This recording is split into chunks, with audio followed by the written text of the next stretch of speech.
Volume 2, Chapter 1. Wherever I roam, whatever realms I see, my heart, untroubled, still shall turn to thee. Goldsmith. The carriages were at the gates at an early hour. The bustle of the domestics passing to and fro in the galleries awakened Emily from harassing slumbers. Her unquiet mind had during the night presented her with terrific images and obscure circumstances concerning her affection and her future life. She now endeavored to chase away the impressions they had left on her fancy, but from imaginary evils she awoke to the consciousness of real ones. Recollecting that she had parted with Valancourt perhaps forever, her heart sickened as memory revived. But she tried to dismiss the dismal forebodings that crowded on her mind, and to restrain the sorrow which she could not subdue. Efforts which diffused over the settled melancholy of her countenance an expression of tempered resignation, as a thin veil thrown over the features of beauty renders them more interesting by a partial concealment. But Madame Montoni observed nothing in this countenance except its unusual paleness, which attracted her censure. She told her niece that she had been indulging in fanciful sorrows, and begged she would have more regard for decorum than to let the world see that she could not renounce an improper attachment, at which Emily's pale cheek became flushed with crimson, but it was the blush of pride, and she made no answer. Soon after, Montoni entered the breakfast room, spoke little, and seemed impatient to be gone. The windows of this room opened upon the garden. As Emily passed them, she saw the spot where she had parted with Valancourt on the preceding night. The remembrance pressed heavily on her heart, and she turned hastily away from the object that had awakened it. The baggage being at length adjusted, the travellers entered their carriages, and Emily would have left without one sight of regret, had it not been situated in the neighbourhood of Valancourt's residence. From a little eminence she looked back upon Toulouse and the far-seen plains of Gascony, beyond which the broken summits of the Pyrenees appeared on the distant horizon, lighted up by a morning sun. "Dear pleasant mountain," said she to herself, "how long may it be ere I see you again, and how much may happen to make me miserable in the interval? Oh, could I now be certain that I should ever return to you and find that Valancourt still lived for me! I should go in peace. He will still gaze on you, gaze when I am far away." The trees that impended over the high banks of the road and formed a line of the perspective with the distant country now threatened to exclude the view of them, but the bluish mountain still appeared beyond the dark foliage, and Emily continued to lean from the coach window till at length the closing branches shut them from her sight. Another object soon caught her attention. She had scarcely looked at a person who walked along the bank with his hat, in which was the military feather, drawn over his eyes, before at the sound of wheels he suddenly turned, and she perceived that it was Valancourt himself, who waved his hand, sprung into the road, and through the window of the carriage put a letter into her hand. He endeavoured to smile through the despair that overspread his countenance as she passed on. The remembrance of that smile seemed impressed on Emily's mind forever. She leaned from the window and saw him on a knoll of the broken bank, leaning against the high trees that waved over him and pursuing the carriage with his eyes. He waved his hand and she continued to gaze until distance confused his figure, and at length another turn of the road entirely separated him from her sight.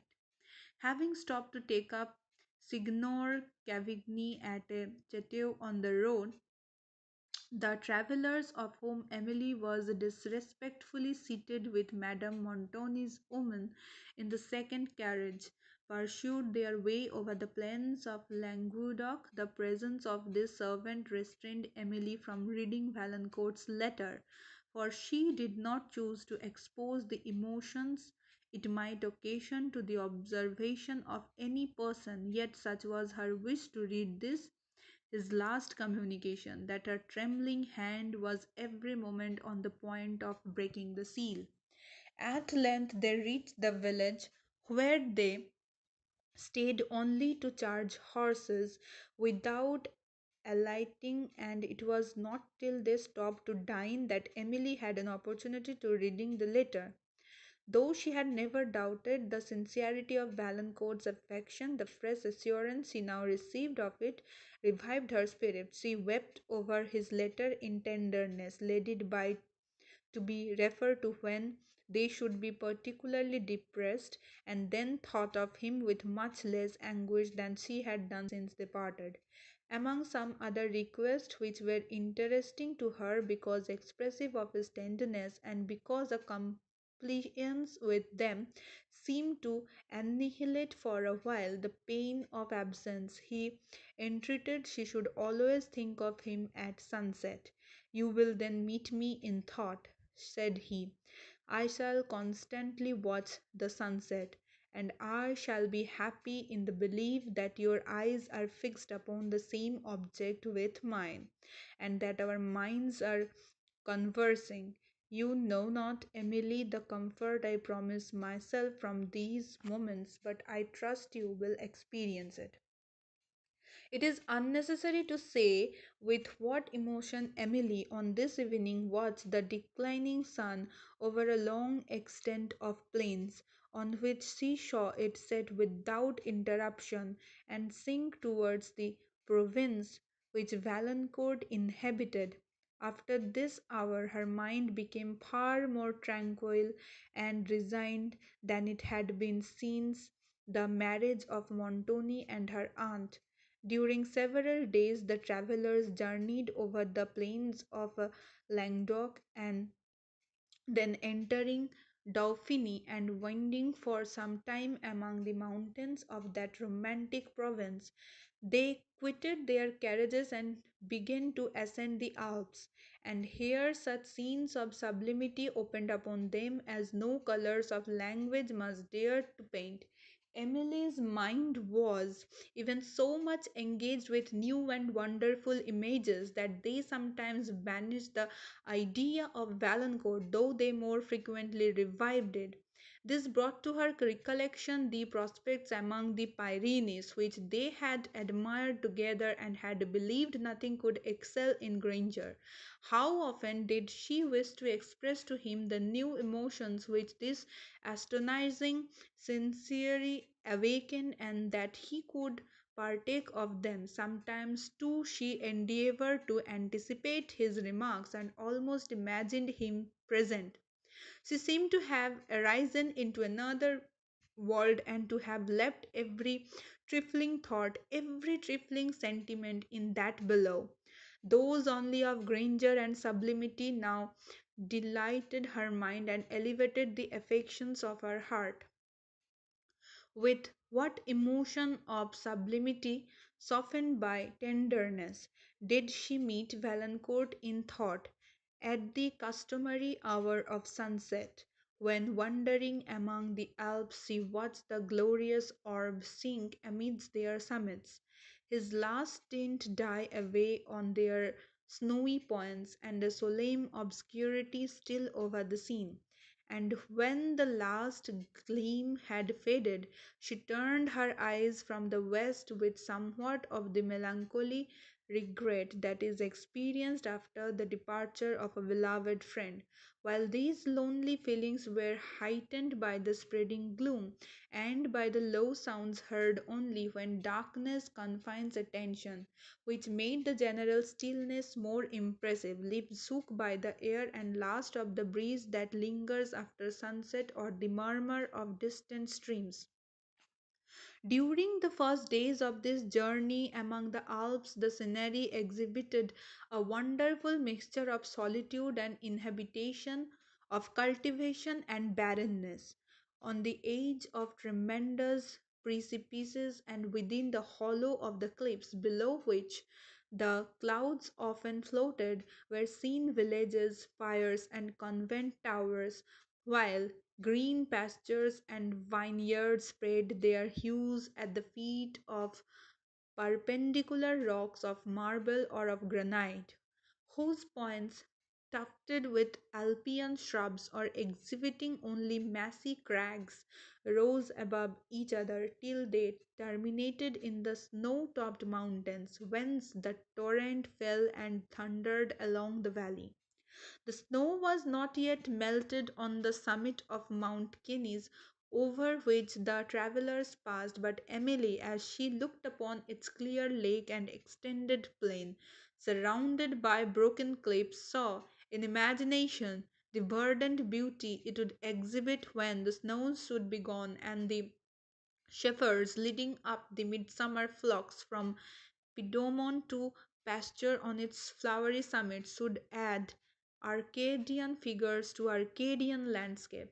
As she descended on the Italian side, the precipices became still more tremendous, the prospect still more wild and majestic, over which the shifting lights threw all the pomp of coloring. Emily delighted to observe the snowy tops of the mountains under the passing influence of the day, blushing with morning, glowing with the brightness of noon, or just tinted with the purple evening. The haunt of man could now only be discovered by the simple hut of the shepherd and the hunter, or by the rough pine bridge thrown across the torrent to assist the latter in his chase of the chamois over crags, where but for this vestige of man it would have been believed only the chamois or the wolf dared venture. As Emily gazed upon one of these perilous bridges with the cataract foaming beneath it, some images came to her mind which she afterwards combined in the following storied sonnet. The weary traveller who all night long has climbed among the Alps' tremendous steps, skirting the pathless precipices where throng wild forms of danger as he onward creeps.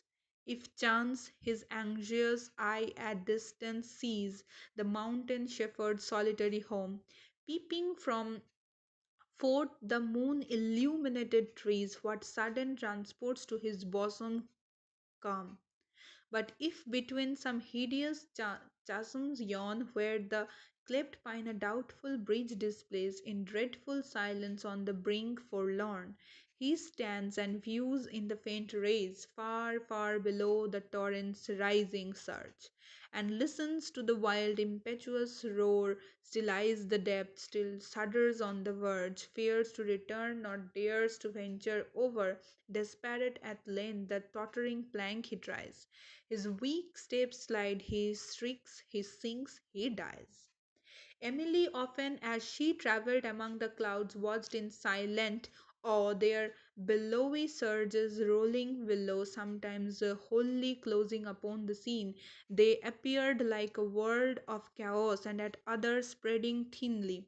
They opened and admitted partial catches of the landscape, the torrent whose astounding roar had never failed, tumbling down the rocky chasms, huge cliffs white with snow, or the dark summits of the pine forests that scratched midway down the mountains. But who may describe her rapture when, having passed through a sea of vapor, she caught a first view of Italy, when from the ridge of one of those tremendous precipices that hang upon Mount Cenis and guard the entrance of that enchanting country. She looked down through the lower clouds and as they floated away saw the grassy wells of Piedmont at her feet and beyond the plains of Lombardy extending to the farthest distance at which appeared on the faint horizon the doubtful towers of Turin.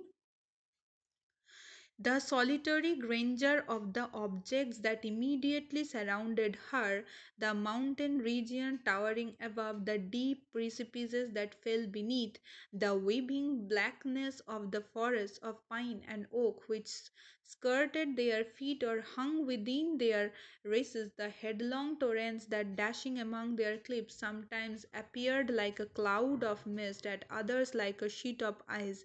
These were features which received a higher character of sublimity from the reposing beauty of the Italian landscape below, stretching to the wide horizon where the same melting blue tint seemed to unite earth and sky.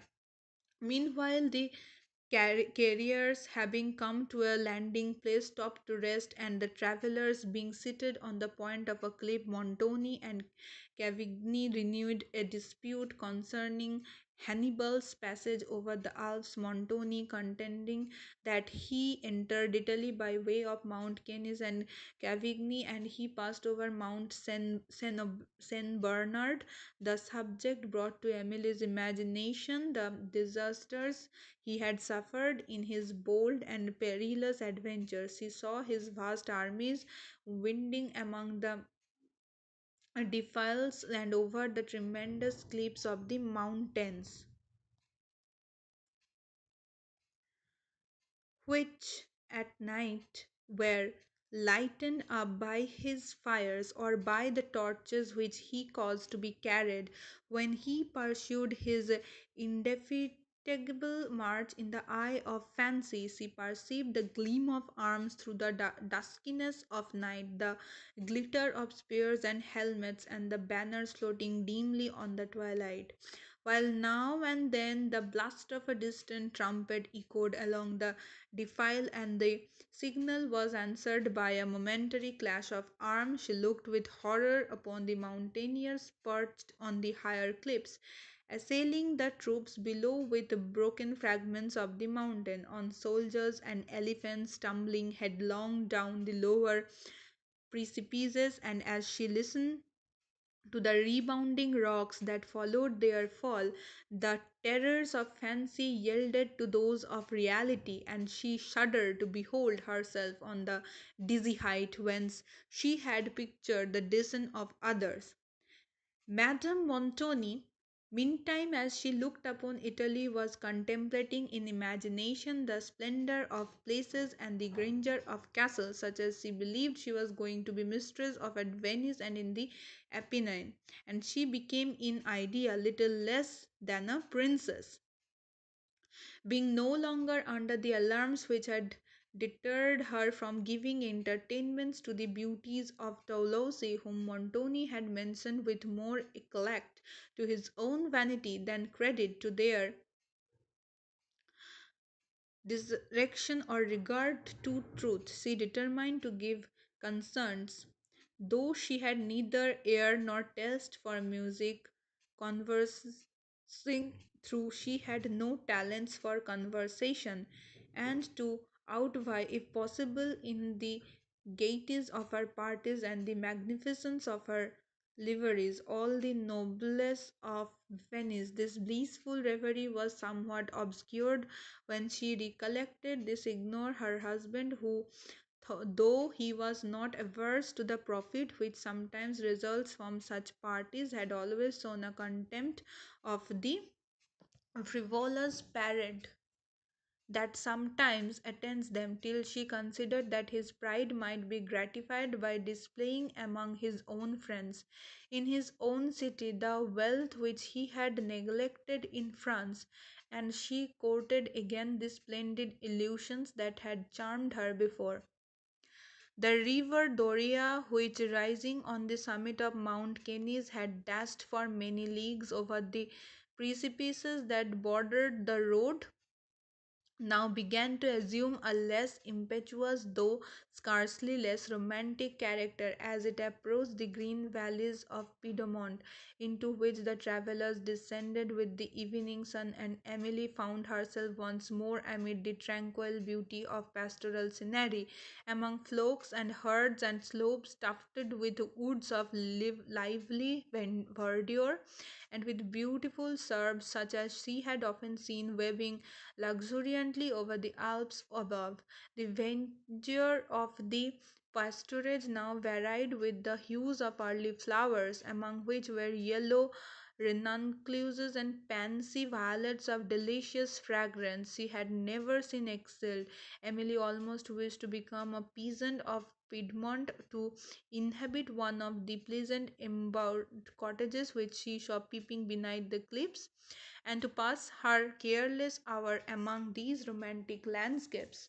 To the hours, the months was to pass under the domain of Montoni, she looked with apprehension, while those which were departed she remembered with regret and sorrow. The travellers passing Novalesa reached after the evening had closed. To the hours, the months she was to pass under the domain of Montoni, she looked with apprehension, while those which were departed she remembered with regret and sorrow. The travellers passing Novalesa reached after the evening had closed. The small and ancient town of Susa, which had formerly guarded this pass of the Alps into Piedmont, the heights which command it had since the invention of artillery rendered its fortification useless, but these romantic heights seen by moonlight, with the town below surrounded by its walls and watchtowers, and partially illumined, exhibited an interesting picture to Emily. Here they rested for the night at an inn which had little accommodation to boast of, but the travellers brought with them the hunger that gives delicious flavour to the coursed viands, and the weariness that ensures repose, and here Emily first caught a strain of Italian music or Italian ground, as she sat after supper at a little window that opened upon the country, observing an effect of the moonlight on the broken surface of the mountains, and remembering that on such a night as this she once had sat with her father and Valancourt resting upon a cliff of the Pyrenees, she heard from below the long drawn notes of a violin of such tone and delicacy of expression as harmonized exactly with the tender emotions she was indulging, and both charming and surprising her. Cavigny, who approached the window, smiled at her surprise. "This is nothing extraordinary," said he. "You will hear the same perhaps at every inn in our way. It is one of our landlord's family who plays." "I doubt not." Emily, as she listened, thought he could be scarcely less than a professor of music whom she heard, and the sweet and plaintive strains soon lulled her into a reverie, from which she was very unwillingly roused by the raillery of Cavigny and by the voice of Montoni, who gave orders to a servant to have the carriages ready at an early hour on the following morning, and added that he meant to dine at Turin. Madame Montoni was exceedingly rejoiced to be once more on level ground, and after giving a long detail of the various terrors she had suffered, which she forgot that she was describing to the companions of her danger, she added a hope that she should soon be beyond the view of these horrid mountains, which all the world, said she, should not tempt me to cross again. Complaining of fatigue, she soon retired to rest, and Emily withdrew to her own room, when she understood from Annette, her aunt's woman, that Cavigny was nearly right in his conjecture concerning the musician who had awakened the violin with so much taste, for that He was the son of a peasant inhabiting the neighboring valley. He is going to the carnival at Venice, added Annette. For they say he has a fine hand at playing and will get a world of money.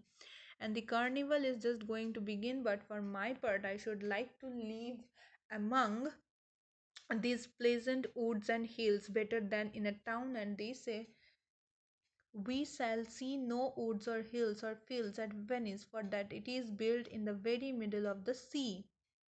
Emily agreed with the talkative Annette that this young man was making a change for the earth, and could not forbear silently lamenting that he should be drawn from the innocence and beauty of these scenes to the corrupt ones of the voluptuous city. When she was alone, unable to sleep, the landscapes of her native home with Valancourt and the circumstances of her departure haunted her fancy. She drew pictures of social happiness amidst the grand simplicity of nature, such as she feared she had bade farewell to forever. And then the idea of this young Piedmontese thus ignorantly sporting with his happiness returned to her thoughts, and glad to escape a while from the pressure of nearer interest, she indulged her fancy in composing the following lines: The Piedmontese.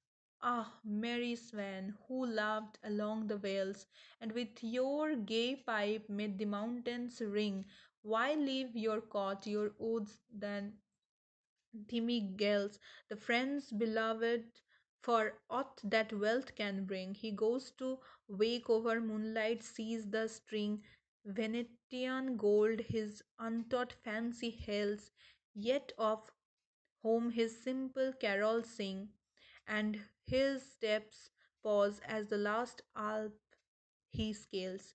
Once more he turns to view his native scene, far, far below, as roll the clouds away. He spies his cabin with the pine tops green, the well known woods, clear brook, and postures gay, and thinks of friends and parents left behind, of sylvan revels, dance, and festive song, and hears the faint reed swelling in the wind, and his sad sighs the distant notes prolong.